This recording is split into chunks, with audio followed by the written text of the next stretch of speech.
Hi, I'm Bex Barnett, Marketing Director at Access People. And thank you very much for joining this short webinar looking at how businesses and UK employers can strategically use salary sacrifice schemes to offset some of the recent increases in NIC costs. And I'm joined by Catherine Bennett, the General Manager of our Employee Benefits Division. Hi, Catherine. Hi, Bex. 20 years you've been in this industry. I have. It's quite scary. Seen a lot of budgets as well during that time. Any like this one, the autumn budgets had a big impact on businesses. It absolutely does. I always watch the budgets because there's usually some kind of impact from an employee benefits perspective linked to sort of tax, national insurance, etc. But this one really was quite a shocker because it affects every business in the United Kingdom in terms of that increase in national insurance. And just to kind of summarise what that's all about really is, you know, it's not just the rate of national insurance that's gone up from 13.8% to 15%. But it's also the threshold at which employers start paying it. So that was originally set at £9,100. That's reduced down to £5,000. So it's a double whammy. Double whammy and a real impact. So if we look at an average company employing somebody on a £30,000 salary, you know, that's an increase on an annual basis of £866 per employee. That's extraordinary. It is. And that's before you build in any cost of living increases or anything like that. This is just a figure that's been layered on to the salary bill. And straight onto the bottom line for these businesses. Absolutely. But there is good news, which is what we're going to talk about today, which is how businesses, and we're encouraging our customers. But there is good news, Catherine, and one of the things that we're going to touch on today, or the main focus of today, is how businesses can start to think really strategically about how they use their salary sacrifice schemes. So do you want to talk us through your thoughts on that? Absolutely, because employee benefits are still really, really important. 47% of employees still look at their employee benefits package being a key thing that they look at in any employer. So it's really important that customers now are really smart about the package they put together. And salary sacrifice schemes absolutely allow employers to save that national insurance contribution. Not only do they allow the employer to save, they also allow the employee to save. So essentially, the employee is exchanging some of their salary for employer-funded benefits. So the employee also saves the tax and national insurance on the benefit. And there are some specific schemes that you would recommend that businesses really look at and double down on? Absolutely. If you're not currently running a pension salary sacrifice scheme, that's probably a really key one. And the other thing to look to do is make it easy for employees to just increase their voluntary contributions for their pension. So allow people to add an extra percentage into their pension. And that actually will really increase the savings. And obviously it's fantastic for the employee as well. We've also got schemes like the electric vehicle scheme, which is brilliant. And there's huge tax and NI savings for electric vehicles. And it's also a green initiative as well. It really supports on a number of levels. Cycle to Work scheme as well has been around for years, but such a great initiative to get people fit, healthy. It's a green initiative and really allows savings. And one of my kind of tips on things like Cycle to Work scheme and electric vehicle, in all fairness, is customers need to start looking at the how much employees are earning and allow those higher earners to actually spend slightly more. So perhaps we'll touch on this in a minute, but actually segmenting is a really key thing.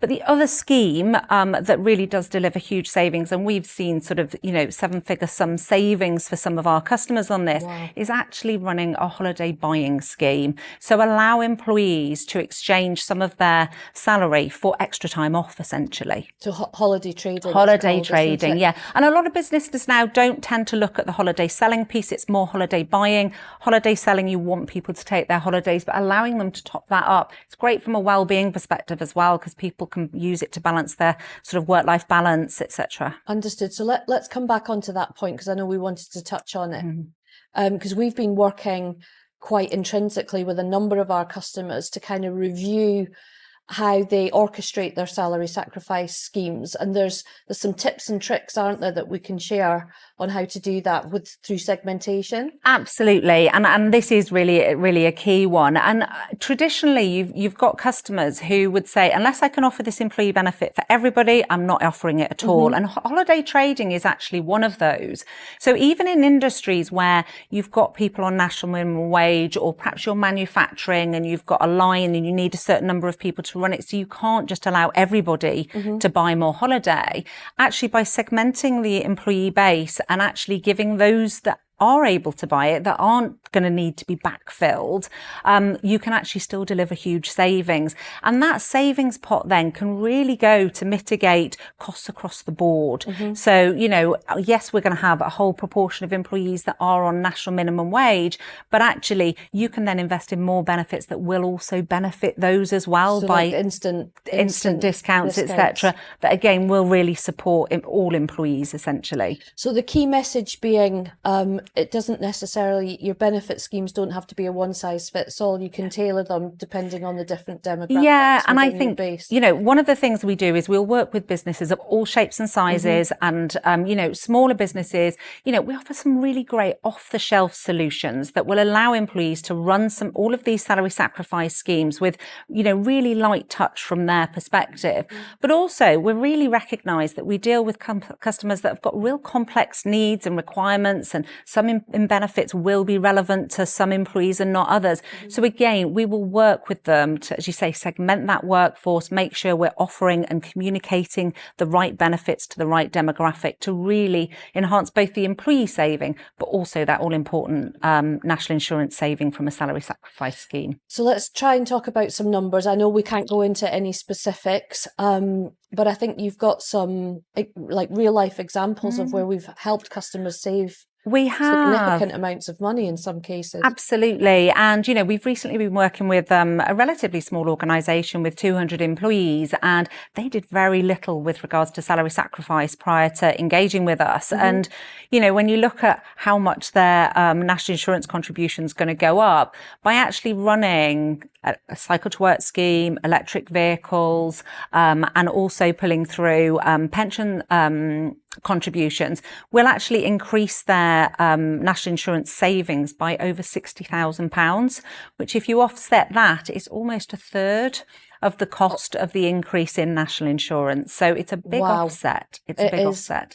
And for bigger organisations, is it prorated, as in the more employees you have, the higher the savings can be? Does it work like that? It is. And I think where businesses get really impacted in terms of the NI increase is quite often businesses which have a lot of labour. So they employ a lot of people. That's obviously going to impact them more. But absolutely, this, as I said at the beginning, it really does affect every business, large and small. And actually, there's NI savings to be made irrespective of the size of business that you've got.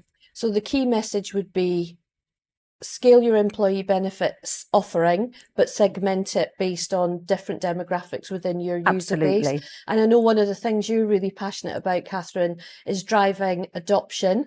So now, if you've already got a benefits scheme, now more than ever, we should be encouraging our customers and, other non-access customers to be really driving that adoption. So what are your tips? My key statistic for you on this is that 90% of employers think they do a fantastic job communicating their benefits, but 50% of employees aren't aware of the package that's actually on offer to them.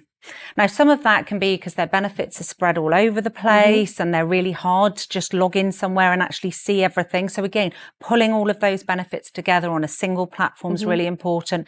Providing a connected user journey so you can get from your HR system into your employee benefits really seamlessly.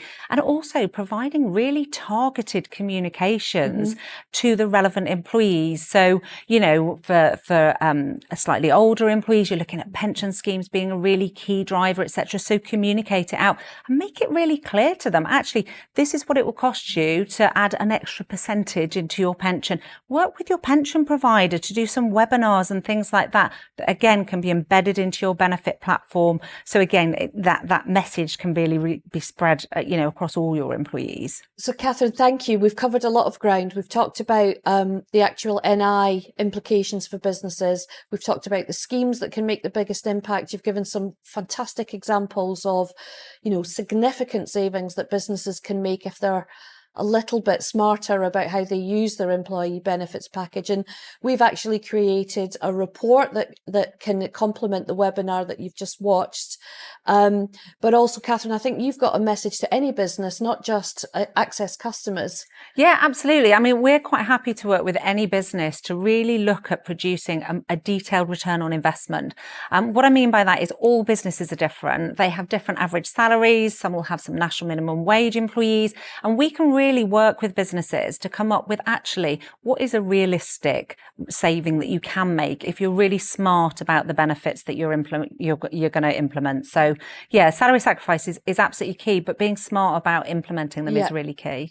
And from a true marketing perspective, the call to action would be to book a 30-minute personal review with one of our employee benefits experts, and the link you can find just below the webinar. Thank you very much for joining us, Catherine. Massive thank you as always. Thank you, Bex. Thank you.